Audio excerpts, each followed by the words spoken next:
Inclusive, o próprio Bitcoin pode morrer no meio do caminho e surgir uma opção melhor. Isso, para quem analisa mercado, tem que ter esse framework na cabeça, senão você está ferrado.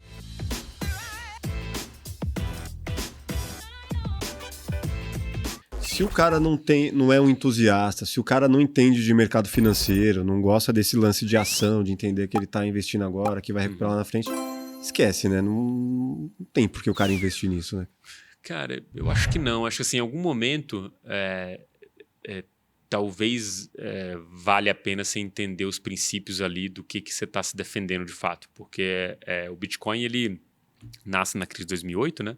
Mas pelas características dele, de impressão limitada, programação de emissão e transparência, você tem de fato um dinheiro superior. Então, assim, para quem está mais tempo nesse mercado, a gente consegue, igual o filme do Matrix, né? Que tipo, o cara consegue ver lá números e tal, você consegue ver Sim. claramente que absorver essas volatilidades, né? Entender o sistema como ele funciona e entender isso que eu te falei anteriormente. Assim, em 15 anos vão ter mais moedas fiduciárias e vai ter mais quantidade de Bitcoin. Essa premissa ela é muito forte para qualquer cidadão pensar que talvez a única forma que ele tenha que se defender silenciosamente do Estado seria essa. Ao invés de pegar em armas, é a única defesa que ele pode ter sentado no sofá da casa dele. Só que isso, de novo, imagina que, e esse dado eu gosto muito de lembrar ele, porque me faz entender que a gente mora numa bolha. 50% das pessoas não tem saneamento básico. Tipo, é esse tipo de coisa. Então, assim, o cara tá preocupado em viver. Assim, você vai, compre Bitcoin. Cara, não, você tem, assim, a infinidade de coisas que você tem que lidar no dia a dia. O cara tá preocupado em esconder o quê? O cara não entendeu o que esconder. Exatamente, não tem muito essa. Então, assim, eu sempre penso que é para uma camada especificamente, mas se você não investe, não entende desse tipo de coisa e tem, óbvio, outras preocupações, talvez você nem esteja aqui vendo esse podcast, suas preocupações são outras, assim. Eu acho que não é aquele negócio de falar, isso aqui é para todo mundo. Putz, eu não sei se é para todo mundo de fato, né? Acho que todo mundo é muita gente, né? É muito difícil você cravar esse tipo de coisa. Muito aberto. Assim. Muito aberto. Agora, falando em todo mundo, tem umas figuras que a gente vê na internet, sei lá, tipo o 38. O quanto figuras extremistas coloca o Bitcoin como sendo a revolução do mundo, quanto eles ajudam ou prejudicam, né, esse mercado? Cara, eu acho, a minha visão, que como são figuras caricatas e atraem a atenção das pessoas, eu não diria que prejudica mais do que ajuda. Eu diria que tem uma ajuda com certeza. Porque assim, essas figuras caricatas, elas chamam a atenção. Se você tem uma parcela da população que para ali nessa narrativa de fim do mundo, de que tudo vai acabar e o Bitcoin com a solução, o Bitcoin resolve tudo, beleza, pode ser ruim. Mas existe uma parcela das pessoas que vão olhar aquilo e ser chamada a atenção. Assim, eu sempre acho que você vai conseguir só falar a linha 2 para a pessoa de um livro se ela ler a primeira. Então, assim, se você tem uma capa que nem chama atenção, o cara não vai nem parar para ler seu livro. Sim. Então, assim, se existe um cara que não entende sobre Bitcoin e olhou o 38 achou caricato, o cara falando que aquele... Como é que ele fala? Que é... Não é mesmo? Não é mesmo? Não é mesmo? Assim, tipo assim, desse tipo de coisa e atraiu atenção, eu acho que ele contribui mais do que atrapalha. A grande questão é que eu não vejo como essa visão extremista como algo em qualquer momento que você possa defender na tua vida. Porque o que transparece ali nas falas extremistas, de qualquer jeito, é que só existe um caminho possível e único. Tipo, eu não consigo ver hoje, tecnicamente, como que o Bitcoin poderia ser destruído. Eu vejo caminhos muito positivos, mas não é porque eu não sei que ele pode ser destruído que ele não pode ser destruído. As coisas que eu desconheço... Você também não quer, né? Que é o seu negócio. Né? Não, também tem essa, assim. Se você entende a essência daquilo, você vê que os problemas que o Bitcoin já passou deixaram ele mais forte. Então, em teoria, já temos tempo suficiente para que as coisas que a gente conhece que poderiam destruir o Bitcoin não possam destruir ele mais. Mas tem as coisas que a gente desconhece e as coisas que a gente desconhece que desconhece. E essas são muito maiores, com certeza. Então, quando eu vejo esse cara defendendo esse caminho único do tipo, é a única coisa que vai salvar, é aquilo que é a defesa que tem contra a moeda fiduciária, tipo, é a única saída, esse extremismo aqui, ele é muito de... desenhar a história como uma linha reta, ou seja, surgiu o Bitcoin, só tem esse caminho possível aqui. E aí eu não concordo muito com isso. Eu acho que tem muitas outras coisas que podem acontecer no meio do caminho, inclusive o próprio Bitcoin pode morrer no meio do caminho e surgir uma opção melhor. Isso, para quem analisa mercado, tem que ter esse framework na cabeça, senão você está ferrado. Você botou vaca sagrada dentro do negócio, falou que não vai acabar, cara, quando acabar vai ser muito difícil para você entender que isso acabou. Bom, então tem duas opções de capas aqui, né? O Bitcoin pode morrer a qualquer momento, você falou, ou a verdade sobre Renato 38 sobre André Franca. Essa é boa. Pelo menos dois cortes você tem aí, Dois né? cortes, bom. Só que ao mesmo tempo... Mas outra coisa que eu ia te perguntar, e o Thiago Reis? Teve a polêmica dele recentemente lá, falou-se muito disso, tiveram vários cortes. O que esse cara fala? Legal. Cara, ele é um cara bem antigo do mercado. Ele fala sobre ações com dividendos, fundos imobiliários, assim, acho que é uma figura que bastante gente conhece sobre o mercado e há muito tempo ele ataca o Bitcoin. Assim, eu entrei como analista em 2017. Em 2017 ele já falava sobre isso ser bolha, né? E ele falava de uma maneira que era tipo, eu gosto muito desse comportamento, achei caricato também, que não entendo e não quero saber. Não entendo, não quero saber e não gosto. Tipo isso, assim. Tenho raiva de quem sabe. Exatamente. E o 2017 ele vinha falando sobre aquilo e, obviamente, cripto tem um caráter cultural, né? Eu gosto muito de falar que é futebol. Então, assim, estamos ganhando, meu amigo, você vai ouvir. Se eu estou ganhando aqui com o meu time que está voando, você vai ouvir. Estamos perdendo, vamos ficar caladinho, retrucar uma coisa ou outra, porque daqui a pouco o jogo vira Chorar de novo. Chorar as pitangas com os amigos, né? Exatamente, daqui a pouco vira de novo. E esse cara passou 2017 atacando pra caramba, como vários céticos do mercado.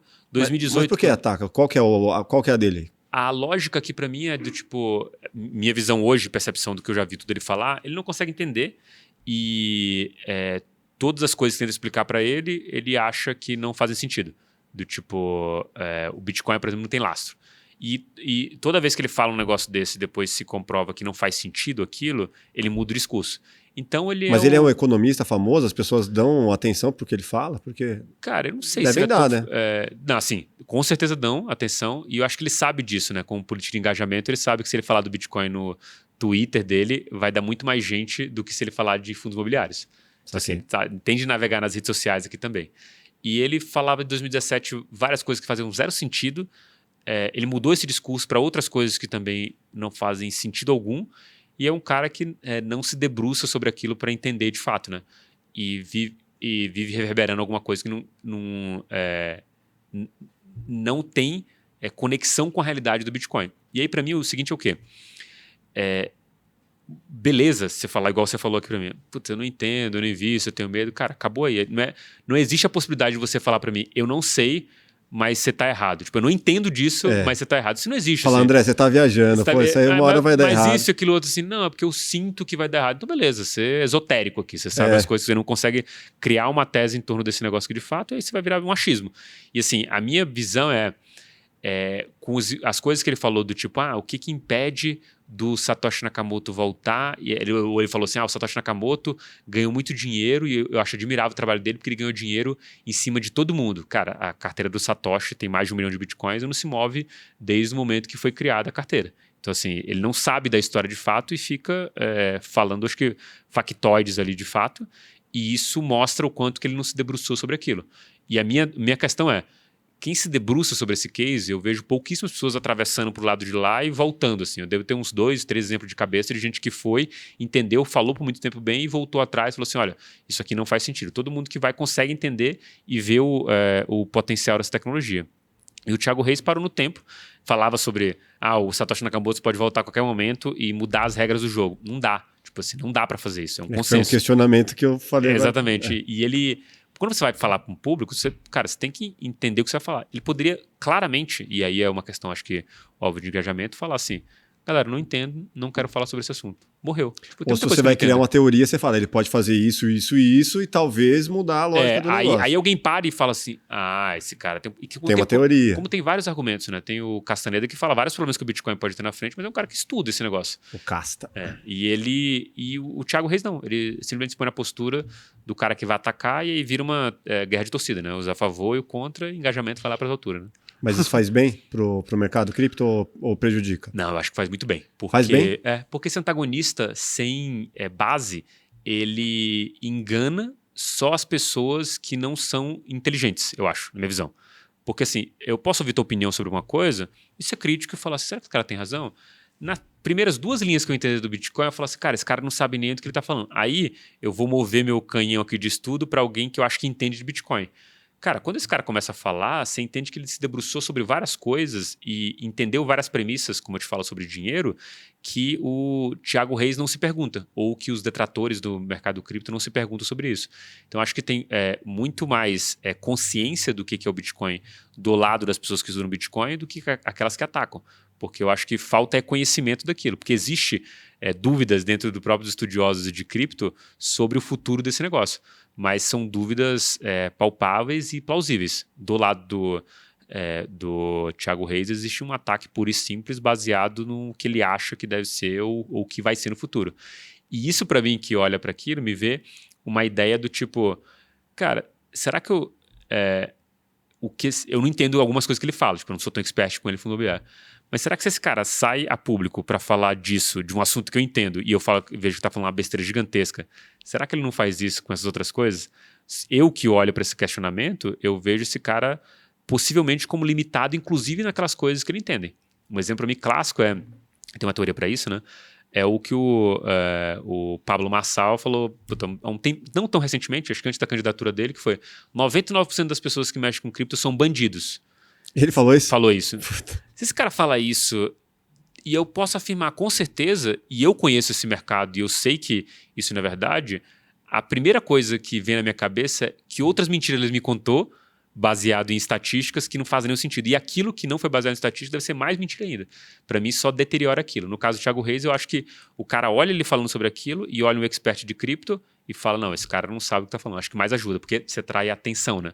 O cara, beleza, cripto é bosta e tal, aí vai conversar com alguém, entender aquilo e ver que faz sentido. Se você gostou desse corte, com certeza vai gostar do episódio completo. Vá aqui na descrição e pegue o link. Entenda tudo sobre criptomoedas, sobre Bitcoin, a origem, de onde vem, para onde vai. Ainda é possível se tornar um milionário com criptomoeda? Se inscreva no nosso canal, deixe seu like e até o próximo Plugado Podcast. Valeu!